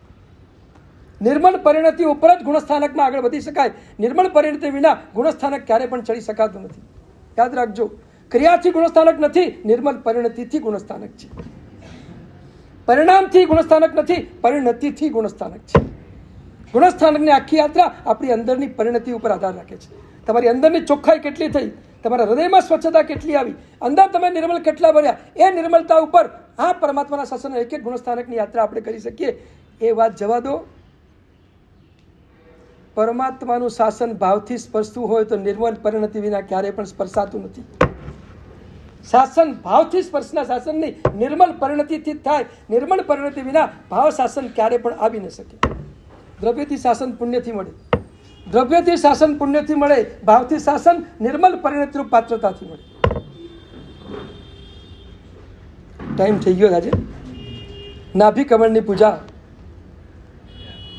નિજાનંદતા પ્રાપ્ત કરવાની. પ્રભુ તમે નિજાનંદ છો, પોતાના આનંદમાં સ્થિર છો. નિજાનંદતા રૂચક પ્રદેશ છે નાભી પાસે, અને શાસ્ત્રમાં લખ્યું છે કે રૂચક પ્રદેશ 8 રૂચક પ્રદેશ સ્વચ્છ છે, ક્લીન છે, એના ઉપર કોઈ કર્મનું આવરણ નથી. બસ એ 8 રૂચક પ્રદેશમાં જે નિજાનંદતા છે, એ નિજાનંદતા મારા એક એક પ્રદેશમાં આવી જાય. જે આપને એક એક પ્રદેશની અંદર દેખાઈ રહી છે, એક એક પ્રદેશ ઉપર જે આનંદ છે, એ આનંદ પ્રભુ મને પ્રાપ્ત થવા. આ નિજાનંદતા છે. અને સહસ્રારમાં નિર્વિકલ્પકતા. સહસ્રારની પૂજા પ્રભુ પાસે માગો. પ્રભુ તમે નિર્વિકલ્પક છે, કોઈ વિકલ્પ તમારામાં પેદા થતો નથી. આ આખી ચરણ કમળથી નાભી કમળની પૂજા મેં ઝડપથી પૂરી કરી દીધી. આજે હજી ચલાવો તો બે 3 દિવસ ચાલી જાય એવું છે, પણ આજે ઝડપથી પૂરા કરી. કારણ કે એકને એક વિષયમાં ક્યાં લાંબુ ખેંચવું, પછી હજી ઘણા બધા વિષયો જોવાના છે. ચલો, ચરણ કમળથી નાભી કમળ, બરાબર. બોલો, ચરણ કમળમાં શું જોવાનું? નિશ્ચલતા. જાનુ કમળ આધાર, જગદાધાર, સ્થિરતા. કર કમળ, સ્કંદ કમળ, લલાટ, નિરંકારિતા. ચક્ષુ, નિર્વિકારિતા. કંઠ, નિશબ્દતા. હૃદય, નિર્મળતા. અને નાભી, નિજાનંદતા. અને સહસ્રાર, નિર્વિકલ્પકતા. બધી પૂજા પતી ગઈ આજે, થઈ ગઈ. આ રીતે આત્માની પૂજા કરો. આ આત્માની પૂજા છે. આ ગુણની પૂજા એ આત્માની પૂજા છે. અને આવી મસ્ત મજાની આત્માની પૂજા થશે તો આ પરમાત્માનું અદ્ભુત આલંબન આપણને સ્વરૂપ દર્શન દ્વારા કેવી રીતે અંદર ઉતારે છે એ વાત આજે તમને બતાવી છે. હવે થોડાક આપણે પછી આગળ જઈશું. આગળ હા 10 પૂજા, 9 ના બદલે 10, જે થાય. ચક્ષુ એક એક્સ્ટ્રા કર્યું તમારા માટે. હા, અને પાંચમ, છઠ, સાતમ, આજે 30, વચ્ચે ચોથ, પરમ દિવસથી 8મ તપની આરાધના શરૂ થવાની છે. બસ આ નિર્વિકારિતા, આ નિર્મળતા જોઈતી હોય તો 8મ તપમાં આવી જાઓ. નમનાથ ભગવાને જે નિર્વિકારિતા પ્રગટ કરી, રાજુલ સામે છે ને રાજુલને છોડીને ભગવાન જઈ રહ્યા છે. આ પરમાત્માની નિર્વિકારિતા છે. પ્રભુ સમજી ગયા કે હવે બસ મારા વિકારો પૂરા થઈ ગયા, બસ મારી હવે આધ્યાત્મની યાત્રા શરૂ થઈ ગઈ, ભૌતિક યાત્રા મારી પૂરી થઈ ગઈ. અને પ્રભુ નીકળી ગયા ગિરનાર તરફ. પોતાની અંતરયાત્રામાં પ્રભુ આગળ વધ્યા. બસ મારે એ જ કહેવું છે, આવો સરસ મજાનો નેમનાથ પરમાત્માનો 8મ આપણને અંતરયાત્રામાં ક્યાંક લઈ જાય, આપણી આંખોમાં નિર્વિકારિતા લાવી દે, આપણને સ્વચ્છ અને ક્લીન બનાવી દે. આવો સરસ મજાનો પરમાત્મા નેમનાથ ભગવાનનો 8મ છે. બસ એ ગુણને સામે રાખીને એકદમ તમે 8મમાં ચાલ્યા જાઓ, ચિંતા ન કરતા. અમારા ઘણા બધા તપસ્વીઓ એવા છે ને કે જેમને એક ઉપવાસ સુધી કર્યો ને તો પણ ઝુકાવી દીધું છે, અને આજે 5મી બારી સુધી પહોંચી ગયા છે. તમારે તો 8મ સુધી જ પહોંચવાનું છે, ક્યાં લાંબે જવાનું છે. કાંઈ ટેન્શન નહીં કરો. એક વખત શરૂ કરો 8મ નેમનાથ પરમાત્માના નામે, એક રાત શ્યામના નામે, એક 8મ પ્રભુના નામે. બસ ઝુકાવી દો પરમાત્માના નામે, એક 8મ કરી દો. કોઈ ટેન્શન નહીં કરો. એક વખત ઝુકાવો, પછી જુઓ તમે શું મજા આવે છે 8મની. 3 દિવસ કેવા જશે ને તમને કલ્પના નહીં આવે. બહુ મજા. 3 દિવસ જશે. બની શકે થોડા નામ લખાવો, ચિંતા નહીં કરતા. એક ઉપવાસ શરૂ કરીને એક ઉપવાસ કરવો તો લખાવજો, ચિંતા નહીં કરતા. એક ઉપવાસ કરવા માટે પણ નામ લખાવજો ને તો પણ તમે આગળ નીકળી જશો. લખાવો 8માં નામ.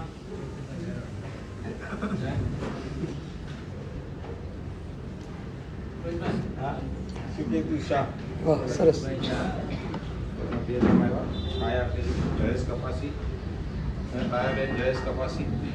છાયાબેન જયેશ કપાસી. અને બીજું કોઈ નામ લખાયું ને? વર્ષાબેન જીતેન્દ્રભાઈ શાહ પારેખ. વર્ષાબેન જીતેન્દ્રભાઈ પારેખ. 8મા નામ લખાવો છે. એક ઉપવાસથી શરૂઆત કરો. એક તો થઈ જ જશે, પછી બીજો મારે કરાવવાનો. ત્રીજો ગુરુ ભગવાનની આજ્ઞા. લખાવો, નામ બોલતા જાઓ. ઝડપથી. હા. બિપિન ચંદ્ર શાહ. હા, લખાયેલું નામ લખાય. મહેન્દ્રભાઈ વલ્લભદાસ શાહ. લખો લખો. ઝવેરભાઈ દેડિયા. હર્ષાબેન મહેન્દ્રભાઈ શાહ. રચનાબેન ગૌરાંગભાઈ ગાંધી. જ્યોતિબેન મહેન્દ્રભાઈ મહેતા. બોલો મજામાં? એકદમ ચલો આગળ ઊંચી કરો. બધા નામ લખવા મોડે છે એટલે આગળ ઊંચી કરતા જાઓ. બાકીના પેઢીમાં લગાવી. બાકી રહી ગયો તો અજય શર્માતા નહીં.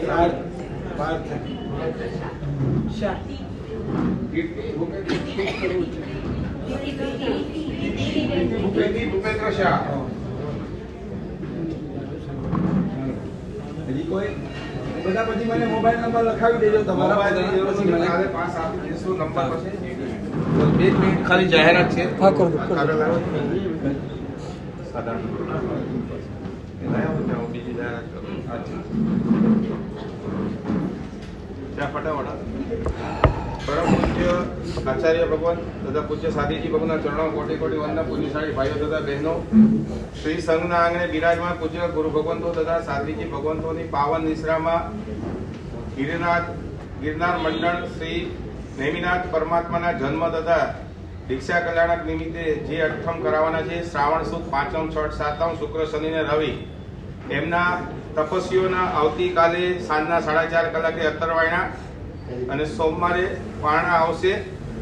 ખાસ હજી પણ જેમને નામ ન લખાવ્યા હોય આવતીકાલ સુધીમાં નામ લખાવી દેજો. એટલે અત્તર પારણાની વ્યવસ્થા બરાબર કરવામાં આવે છે. સંપૂર્ણ અઠમ તપનો લાભ માતુશ્રી સુભદ્રાબેન ફતેચંદ મહેતા તળાજાવાળા પરિવાર, હસ્તી દિવ્યાબેન પ્રેમચંદ્ર મહેતા તથા જ્યોતિબેન મહેન્દ્રભાઈ ફતેચંદ મહેતા પરિવારે લીધેલ છે. પરિવારની ખૂબ ખૂબ ભૂરી અનુમોદના. પરમાત્માની કૃપાથી અને દેવ ગુરુ ભગવંતોના આશીર્વાદથી શ્રી સંઘના આગામી કારતક સંવત 2081 ના કારતક માસથી આસો માસ સુધીના સર્વસાધારણ ફંડમાં જે પણ ભાગ્યશાળીઓ અત્યાર સુધીમાં પોતાની સુકૃત લક્ષ્મી લખાવી એમના નામ જાહેર કરું છું. ફક્ત 2 મિનિટ લાગશે. હજી કોઈ બાકી રહી ગયા હોય તો પોતાના નામ અવશ્ય લખાવી દેજો.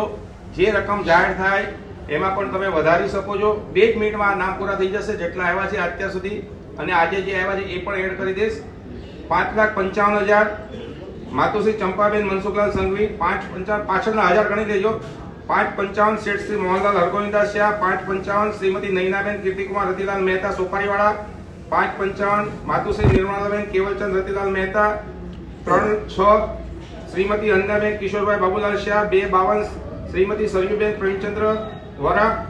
2,52 માતુશ્રી વેલબાઈ કાંજી ભારમલ છેડા. 2,52 શ્રીમતી બીનાબેન રાજુભાઈ નટવરલાલ શાહ. 1,26 વિજયભાઈ મગનલાલ ગાંધી. 1,26 હર્ષાબેન મહેન્દ્રભાઈ વલ્લભદાસ શાહ. બીનાબેન તો બોલાય ગયા. 2,52 1,26 વિજયભાઈ મગનલાલ ગાંધી. 1,26 હર્ષાબેન મહેન્દ્રભાઈ વલ્લભદાસ શાહ. 1,26 શાયણ પારેખ. 1,26 અનિલભાઈ પોપટલાલ શાહ ડોક્ટર અનિલભાઈ. 1,26 મીતાબેન રાજેન્દ્રભાઈ ઝવેરચંદ મહેતા. 1,26 અશોકભાઈ કાંતિલાલ શાહ દાણુવાળા. 1,8 રસીલાબેન મનસુખલાલ શાહ. 1,8 હંસાબેન મૂળરાજ મહેતા સાથે માતુશ્રી યશોમતીબેન રમણીકલાલ કપાછી. 1,8 વાલુબેન મણીલાલ ચુનીલાલ કોચ. 1,8 માતુશ્રી રસીલાબેન નવીનચંદ્ર શાહ. બીજી વાર આવ્યું છે. 1,8 રેખાબેન મયુરભાઈ શાહ. 81 અશોકભાઈ દલીચંદ શ્યામજી ગાંધી. 81 પ્રભાવતીબેન ચંપકલાલ મહેતા. 72 સપનાબેન ચંદ્રકાંતભાઈ શાહ.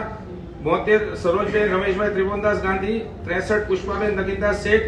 54 મગનલાલ ઔધવજી દોશી. 54 શેઠશ્રી પ્રતાપરાય જીવરાજ શાહ. 54 વંદુબેન જીવરાજ બગડિયા. 54 દમયંતીબેન મહેન્દ્રભાઈ શેઠ. 45 લતાબેન રમણીકલાલ કેશવજી દોશી. 45 પ્રફુલ્લાબેન અરવિંદભાઈ અમૃતલાલ સંઘવી. 36,000 લલિતાબેન નેમચંદ જટાશંકર મહેતા, 27,000 બંસીલાલ મોહનલાલ શાહ, 27 રામજીભાઈ મેઘજી ગુટકા, 27 આશાબેન નિમિષભાઈ શાહ, 153 જયસુખલાલ દેવચંદ દોશી, 72 શેઠશ્રી મહેન્દ્રભાઈ કાંતિલાલ દોશી અને બીજા 1,26,000 વીર ધર્મ નરેન્દ્રભાઈ મીઠાણી, 72,000 મંજુલાબેન શશિકાંત જયંતિલાલ દોશી. ચલો એની સિવાય કોઈ પણ ભાગ્યશાળીને લખવાની બાબત 72 આવી ગયા તમારું નામ. 72 પ્રભાવતીબેન કાંતિલાલ વનવાણી. અચ્છા વધારવું હોય બધા જો હમણાં જ મહારાજ સાહેબે કીધું કે આજે મારાથી જે સુકૃત થઈ ગયું એ થઈ ગયું. પરમાત્માને આજે તમારે એવી પ્રાર્થના કરવાની છે, આવતીકાલે સવારે હું ફરીથી આવા સુકૃત દાન કરવા ઉભો રહું એવી આજથી પ્રાર્થના કરજો, એટલે આવતીકાલે તમે આમાં વધારી પણ શકાશે. તમારી માટે રકમ વધારવાનો ઓપ્શન ખુલ્લું છે. જેને નથી લખાવ્યા એમને સાધારણ ખાતામાં અવશ્ય લાભ લેવા નમ્ર વિનંતી. આ વર્ષે સંઘને સાધારણ ખાતાની ખૂબ જ જરૂરિયાત છે. હિસાબ આપશો તો એમ લાગશે કે સંઘમાં સાધારણ ખાતાનો તૂટો કેમ આવી ગયો છે, પણ તમને દરેકને સારામાં સારી આરાધના કરાવવાની ભાવના સંઘ રાખે છે અને એમાં સાધારણની વધારે રકમની જરૂરિયાત પડે છે. જે કોઈ ભાગ્યશાળીઓ ગયા વર્ષે લખાયા હોય ને હજી પણ બાકી રહી ગયા હોય એ વહેલા વહેલી તકે આ પોતાની રકમ સુકૃત લક્ષ્મી રૂપે લખાવી દેજો. સંઘમાં રોહિતભાઈ કે પેઢીમાં ગમે ત્યારે આવીને લખાવી દેજો. એ રીતે એક જ મિનિટ, જે સંઘમાં એમ્બેલ શાળા ચાલે છે એમાં સંવત 2081 ના માસિક આદેશો આપીએ છીએ. મુખ્ય લાભાર્થી તરીકે જેટલા આંબેલ થાય એમાં 1 મહિનાના મુખ્ય લાભાર્થી તરીકે એના નામ 2 મિનિટમાં. કાર્તક મહિનો માતુશ્રી ઝવેરબેન લાલજી શેડા, માક્ષરમાં મંજુલાબેન શશિકાંત જયંતિલાલ દોશી, પોસ્ટમાં શ્રીમતી સરોજબેન રમેશભાઈ ત્રિભુવનદાસ ગાંધી, મહા મહિનો શ્રીમતી રંજનબેન ભાઈલાલભાઈ શાહ, ફાગણમાં શેઠશ્રી મગનલાલ પદવજી દોશી પરિવાર, હસ્તે નીલાબેન અશોકભાઈ દોશી. ચૈત્ર માસની જે હોળીનો લાભ લેશે એને આખા મહિનાનો લાભ આ વખતે સંઘ તરફથી આપવામાં આવશે. વૈશાખ મહિનામાં શ્રીમતી ભારતીબેન રમેશભાઈ નેમચંદ મહેતા, જેઠ માતુશ્રી વંદુબેન જીવરાજ બગડિયા, અષાઢ માતુશ્રી જયાબેન રજલાલ મહેતા, હંસાબેન ભોગીલાલ શાહ, શ્રાવણમાં શેઠશ્રી ચંદ્રકાંતભાઈ મનસુખલાલ હેમચંદ સંઘવી, ભાદરવામાં શેઠશ્રી પ્રવીણચંદ્ર હરજીવનદાસ સોમચંદ દોશી. અને આસો માસમાં 2081 ની જ્યારે હોળીનો આદેશ અપાશે આવતા વર્ષે એ લાભાર્થીને 2081 ના આસો માસનો લાભ આપવામાં આવશે. સાધારણમાં કોઈને લખાવવાની ભાવના હોય એક જ મિનિટ. એકનાથ મીનાબેન શશિકાંત 18. તો હવે બોલાય ગયું આજે સુકૃત લક્ષ્મી કેટલા 27 નો હોય. હવે વધારવાનું હવે તો બધા આજે થોડું વધતા જાઓ બધા. સંઘમાં સાધારણની સૌથી વધારે જરૂર પડતી હોય છે, એમાંથી જ બધા ખાતાઓ ચાલતા હોય છે. એટલું આજે સરસ વ્યાખ્યાનમાં કીધું છે કે આજે સુકૃત થઈ ગયું.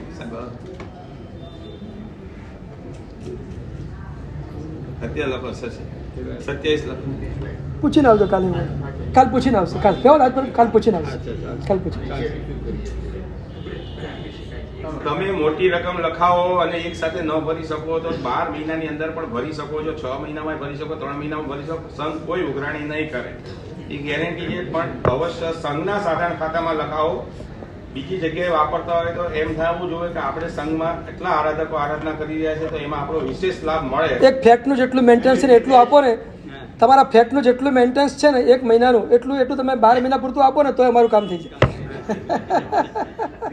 સાહેબે સમજાવ્યું બરોબર. એ જ રીતે જે બહેનો જોબ ઉપર જાય છે, સારામાં સારું કામ કરી રહ્યા છે, તો દર મહિનાના 5,000 રૂપિયાના હિસાબે પણ ચેક આપી જાય તો 12 મહિનામાં 60,000 રૂપિયા એમના વતી થઈ જાય. અહીંયા એક સાથે 60 બોલવું ભારી પડે, પણ 5,000 રૂપિયા દર મહિને આરામથી દરેક કાઢી શકે છે.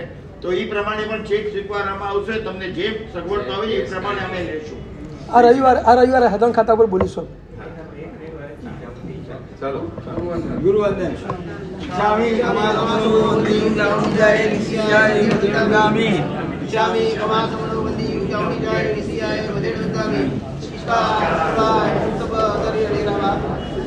જાત્રા વિજોજી. સ્વામી જાત્રા વિજોજી. સ્વામી કમાસમનો વંદી ઉજાવણી જાય નિશિયાય વદેણગામી.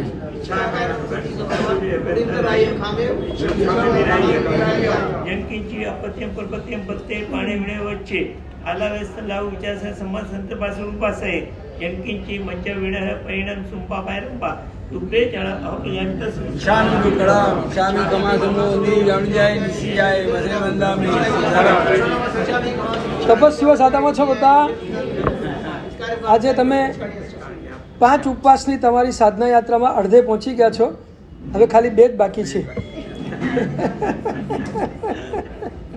અને 5 પછી 4 તો સાવ ઈઝી લાગવાના છે, એટલે એ તો આરામથી થઈ જશે. પછી તો ખાલી 3 જ બાકી રહી છે. હવે પહોંચવા આવ્યા તમે થઈ જાઓ ઊભા બધા. સાદામાં છો ને બધા? ઉપવાસ પાડર ઉપવાસ પહાડ ઉપવાસ છઠ અઠમ જેને જે લેવું હોય તે સૂર્યોગે અઠમ પત્તમ છઠ પત્તમ અપરતમ મચકાય ચંપર ને બિયાર મસ્તમ પાણો કેમે સાઈમો અંતરાપર સસાગર મતમ તળપસી સૂર્યોગ વળનો શશેદન વાસિત તે આવશ્ય અંબેલે કાશુ બેશનો ઉગેશ્વર નકાશ પછી સાર પટનો ચંપિયાર મસ્તમ પાણો તેગણમ અંબેલમ બેગજ પછી કણ વિકાસનો બિયાર ચંચકે ચંપિયાર મસ્તમ કેમે સાઈમો અંતરાપર સસાગર સાગર શશેદન વાસિત તે આવશ્ય. હજુ અઠમના નામ ઘણા બાકી છો. સિદ્ધિ તો વગરના બધા અઠમમાં આવી જજો. સર્વ મંગળ વાગ્ય સર્વ કલ્યાણ કારણ પ્રધાન શોધવાનો જૈનમ જય કૃષ્ણ. તપસ્વીઓ ખાલી જે બાકી હોય તે વાસક્ષેપ લેવા માટે તપસ્વીઓ ફક્ત ઓનલી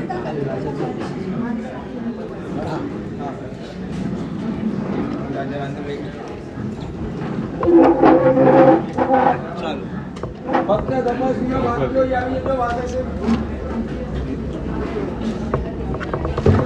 ચલો